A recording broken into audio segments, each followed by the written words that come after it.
Good morning world and mega mega love shout out sa lahat ng ating mga viewers sa sulok ng mundo. Ngayon po ay magbibigay na naman tayo ng reaksyon tungkol dito sa mga nagba-viral, mga talagang pinag-uusapan sa loob ng social media.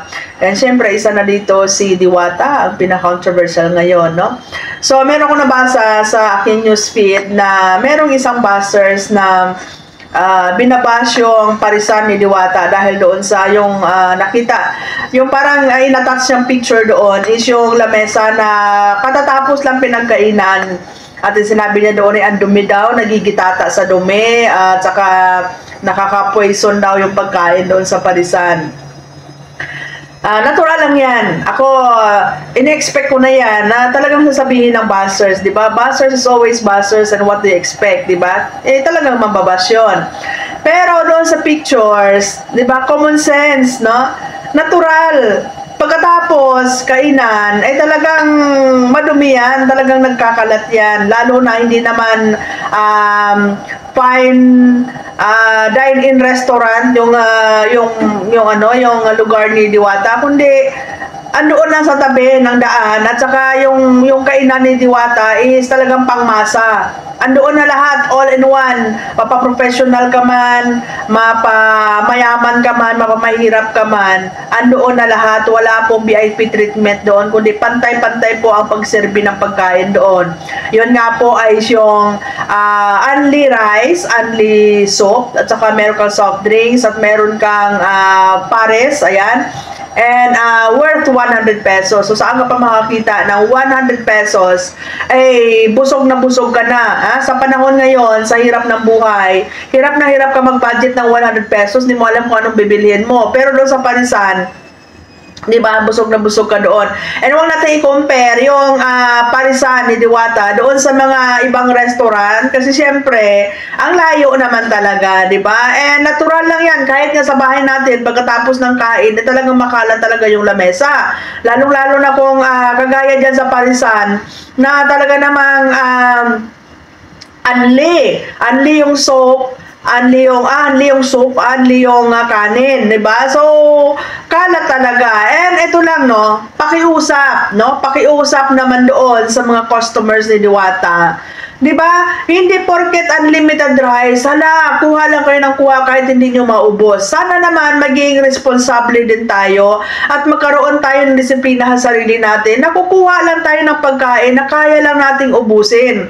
Kasi sa nakikita ko dyan, may mga tao talagang abusado na para wala nang pakialam kung sila ba ay nagtatapon ng pagkain. Ang dami nating mga kababayan na nagugutom ngayon, 'di ba? So, sana naman maging responsable naman tayo, no? Na pag gumawa tayo ng pagkain, yung kaya lang nating ubusin. Hindi porket unlimited rice yan, hala sige, kuha lang kayo ng kuha. Hindi porket unlimited na kung ano yung mapagkain na offer dyan, hala kuha lang kayo ng kuha nyo na ubos. Kasi tingnan nyo guys, no? Sayang na sayang po talaga yung pagkain. At yung mga bigas na yan, binibili din ni Diwata, yan may puhunan din po yan, no? So, ayan guys, no? Minsan, hindi lang naman yan sa management ang mali, kundi doon din mismo sa mga customers, di ba?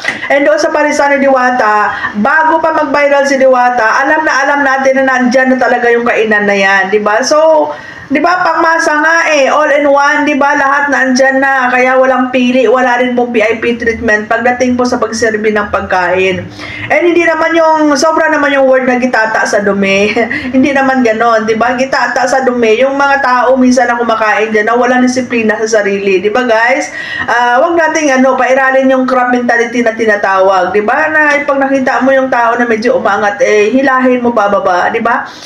Kahit ganyan yung tingin ninyo, nilalait-lait nyo yung parisan ni Diwata. Pero kung isipin nyo guys, napakadaming nabigyan ni Diwata ng trabaho at tulong diyan sa parisan overload na yan. Kasi karamihan sa mga tauhan niya dyan is yung mga dating nagtatambay lang yan, dating mga walang trabaho, di ba? So dahil po sa Diwata Paris overload, nagkaroon sila ng trabaho, nagkaroon sila ng pagbabago ang buhay nila, di ba? So ayan guys, no? Magiging naman tayo, tayo, no? Magiging considerate naman tayo. Hindi yung may nakita lang kayong mali dyan, sobrang exaggerated kayo kung mag-react, no? Yung mga word na ginagamit nyo, sobrang exaggerated talaga, as in naman, di ba? Kung hindi nyo nagustuhan yung lasa, you are free na maghanap ng ibang kainan, di ba? Kasi iba-iba tayo ng taste, iba-iba tayo ng choices, di ba? May mga tao na nasasarapan sila, sulit na sulit para sa kanila yung 100 pesos na yon, no? So, ayan lang guys. Natatawa kasi ako dyan sa picture na ni-post niya.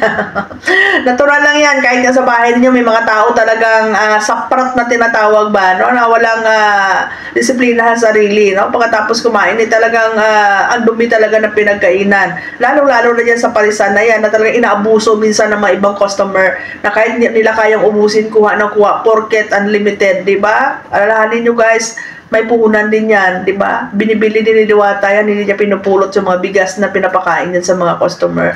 So, thank you so much. God bless and ingat po tayong lahat.